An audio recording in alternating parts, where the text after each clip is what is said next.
Mark Carney just delivered what can only be described as a masterclass in economic strategy, and Donald Trump's team is scrambling.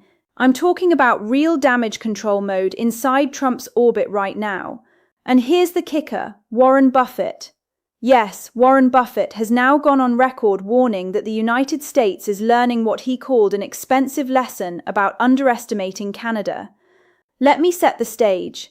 For months, Trump has been threatening Canada with tariffs 25% on broad categories of Canadian goods. He's been posting about it, talking about it at rallies, calling Canada a trade cheater, claiming they're ripping off American workers, same familiar playbook, and his advisors have reportedly been telling him Canada will fold, that Carney will come crawling to negotiate, that Canada needs the US more than the US needs Canada. They were wrong. And if the early indicators hold, they were wrong in a way that could reshape North American trade leverage for years. Before we go further, if you want updates like this first, subscribe to Hyper Alert within the next minute. These stories move fast and the real consequences show up before the headlines catch up. Here's what Carney did, and why analysts are calling it smart. Instead of responding with matching tariffs, instead of fighting on Trump's preferred battlefield, Canada moved around the fight. Over the last 3 months, Ottawa has been quietly negotiating direct trade arrangements with multiple major partners, reported discussions and frameworks involving the European Union, Japan, South Korea, Mexico, and most controversially, China. Now, Trump's people saw pieces of this, but they didn't believe it would amount to much. They assumed it was posturing, bargaining chips, leverage, signaling, something Canada would use, and then eventually return to Washington for the real negotiation. But Canada wasn't just signaling. Canada was building an alternative trade architecture, one that could function with significantly reduced dependence on the United States. And according to the announcements Canada has now put forward, it did not roll out gradually. It rolled out in a coordinated package. Multiple agreements, multiple corridors, multiple industries activated on the same timeline. Canada announced comprehensive trade measures that it says could reduce its economic reliance on US trade by an estimated 40% over the next 2 years. 40%, say it again, because the scale is the story, a claimed 40% reduction in trade dependency on the United States. And here's what that looks like in practice, sector by sector. Canadian lumber, critical to US construction, has been redirected toward Asian markets, where according to commodity observers, pricing and demand can be higher under certain conditions. Canadian pharmaceutical exports, an enormous piece of cross-border supply, are being positioned for preferential access into parts of the EU market under new frameworks. Canadian energy is being routed through new long-term buyer arrangements tied to overseas demand, with Ottawa presenting it as diversification rather than retaliation. Now you might be thinking, okay, even if Canada diversifies, how does this actually hurt the United States? Here's the answer. The US-Canada relationship isn't just trade, it's an integrated production system. US firms don't merely buy Canadian goods, they build entire supply chains assuming those goods will be available, predictable, and priced inside long-standing commercial norms. And that's where Warren Buffett comes in. Buffett gave an interview yesterday that didn't dominate US coverage, but it landed hard in Canadian media and in market circles. And he said something that immediately got the attention of CEOs and investors. He said, quote, "When you have a trade relationship that's worked for 75 years and you decide to blow it up based on impulse and incomplete information, the market teaches you lessons, expensive lessons. We're seeing that now." Then he went further. He said American companies, especially in manufacturing, construction, and autos, are facing supply chain disruptions that are costing billions. Not millions, billions. Because they built their operations around a long-standing assumption, Canadian inputs would remain available at competitive pricing with stable terms. And now that assumption is weakening. Canadian suppliers may honor existing contracts, but the bigger change is renewal behavior, new contracts, longer-term commitments, forward pricing, allocation priorities. If a government creates alternative markets and alternative infrastructure, suppliers follow the incentive. Let me put numbers on this because this is where it gets concrete. US construction groups are now projecting material cost increases next quarter that some estimates place in the high teens. Figures like 17% are being cited in parts of the industry discussion. Not inflation, but specific supply pressure tied to lumber and related inputs, where availability and price are being reshaped by redirected flows and uncertainty. In autos, major US manufacturers are warning about component constraints, not because Canada is cutting off supply overnight, but because supply is being reprioritized into longer duration contracts and new client commitments, some of them tied to Europe and Asia, where terms can be more stable than what companies fear under a tariff volatility environment. In pharmaceuticals, the pain point is not theoretical. Canada produces a meaningful volume of generic medications and intermediate inputs that cross into US distribution networks. Under a new prioritization framework, domestic stability first, then diversified export commitments, US pharmacies and hospital procurement teams could see tightening on specific items. Some reports cite early constraints across multiple generic drugs, and even small disruptions can cascade when inventories are already thin. And energy is where the politics meet the physics. Trump's camp has leaned on the phrase energy independence.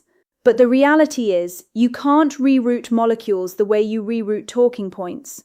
Infrastructure, pipelines, refineries, storage, regional distribution was built assuming Canadian flows into certain US states remain normal. Michigan and Minnesota have been singled out in some reporting as states already seeing consumer price pressure, especially for heating and regional energy costs. Figures like 22% month-over-month increases have been mentioned in localized contexts, though the specific number varies by provider and period. The broader point remains, even modest changes in supply terms ripple quickly in high-dependence regions.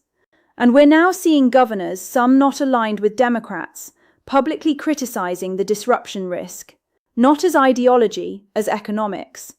Now here's the part that makes Ottawa's posture different. Carney is not doing victory laps. In a measured press conference, he framed Canada's position like this: Canada remains open to fair trade relationships with all partners, including the United States, but it will not negotiate from a position of manufactured crisis. Canada has built resilience. Canada is prepared to maintain its course. That last phrase, prepared to maintain our course, is diplomatic language with a sharp edge. It means we built alternatives and we're willing to use them. Trump's response has been, predictably, more chaotic. First, he tried to downplay it, posting that Canada is making a mistake and will come back. Then he floated additional tariffs, but even his own trade advisors understand the trap. Tariffs on goods that still enter the US raise costs for US consumers and businesses. If Canada's share drops and substitutes cost more, the pain doesn't land on Ottawa first. It lands on American buyers. And then, according to multiple accounts, Trump tried to call Carney directly, leader to leader, apparently seeking a one-on-one conversation to cut a deal or regain narrative control. Carney's office responded with a statement saying the Prime Minister's schedule did not permit a call at that time, while noting diplomatic channels remain open for formal negotiations. In international trade circles, that reads as a polite brush-off. Not a refusal, but a signal. You don't get an improvised personal negotiation. You get formal channels, formal terms, and a structure that limits volatility. Now circle back to the Buffett comment, because this is not just one billionaire talking. Buffett is one of the most respected voices in US business culture. When he signals structural risk, CEOs notice. Investors notice, and markets don't wait for politics to calm down. We're now seeing portfolio behavior adjust away from sectors heavily exposed to Canada-linked supply uncertainty, and we're seeing stronger interest in Canadian firms positioned to benefit from diversified export channels. And there's another trend that matters: talent. Highly skilled workers in tech, engineering, and finance look at stability. They look at predictability. They look at whether a country's trade rules can change overnight based on political mood. Vancouver and Toronto are seeing rising interest from US professionals who want to work inside a policy environment that feels less volatile. That is not yet a mass migration, but even incremental shifts matter in competitive industries. Now let's talk about what this means politically, because this is bigger than trade numbers. This is about power dynamics, credibility, and how the United States is perceived globally. For 75 years, the US held an assumption that it could dictate the terms of North American trade because Canada and Mexico had no serious alternatives, that they needed US market access more than the US needed them. That assumption is being tested in real time, and other countries are watching closely. If Canada can reduce dependency, if it can build real resilience against US pressure, what stops other mid-sized economies from trying the same playbook? The EU is already signaling interest in deeper alignment. Japan has indicated it wants to expand stabilized supply relationships. Countries outside the traditional US orbit are studying the Canada model and thinking, maybe we don't accept take-it-or-leave-it terms anymore. This is why analysts describe it as a shift in trade architecture, not just a bilateral dispute. And it's happening because Trump's team misunderstood the opponent. Mark Carney is not new to global economic power. He was governor of the Bank of Canada and then governor of the Bank of England. He understands how capital moves, how risk is priced, how supply chains respond to uncertainty, and how to build redundancy. He saw tariff threats coming, and instead of reacting emotionally, he built a system response. Diversify partners, reduce single-point dependence, create leverage, make threats expensive for the issuer. Now, when Trump threatens tariffs, Canada can essentially say, go ahead, you may hurt your own economy more than ours. And some economic modeling now circulating in policy discussions suggests broad tariff escalation could raise costs for US consumers and businesses by figures well into the hundreds of billions annually, depending on scope, duration, and retaliation, while Canada's diversification reduces its exposure. The political fallout inside the US is just beginning. Border states whose economies are deeply integrated with Canada are furious. Business coalitions are calling for congressional limits on unilateral tariff power. There is talk of bipartisan legislation requiring congressional approval for tariffs above a threshold. Whether it passes is another question. But the mere fact it's being seriously discussed tells you how alarmed parts of the business community are. Agriculture is another pressure point. Canada is a major market for US agricultural exports. Canada has not officially rolled out a full agricultural retaliation package in this framing, but the possibility is hanging over the market. And American farmers, already squeezed, don't have much room for another demand shock. Now bring this down to the household level, because trade policy isn't abstract. If you're an American consumer, you can see higher prices. Construction materials up means housing costs rise. Auto parts constraints mean cars and repairs get more expensive. Drug supply tightening means real-life medical risk for people who can't simply substitute medications. If you're a worker in industries tied to Canada-linked supply chains, your job security can be affected. Companies respond to rising input costs by restructuring, cutting, relocating, or delaying investment. If you're Canadian, you're watching your government resist pressure from a larger neighbour by building options, not by matching threats. You're watching Canada's international standing rise because competence is visible to markets and governments. And here is the part that should worry Americans most. This isn't only about Canada, it's about US credibility. When the United States makes threats, it cannot enforce without self-harm.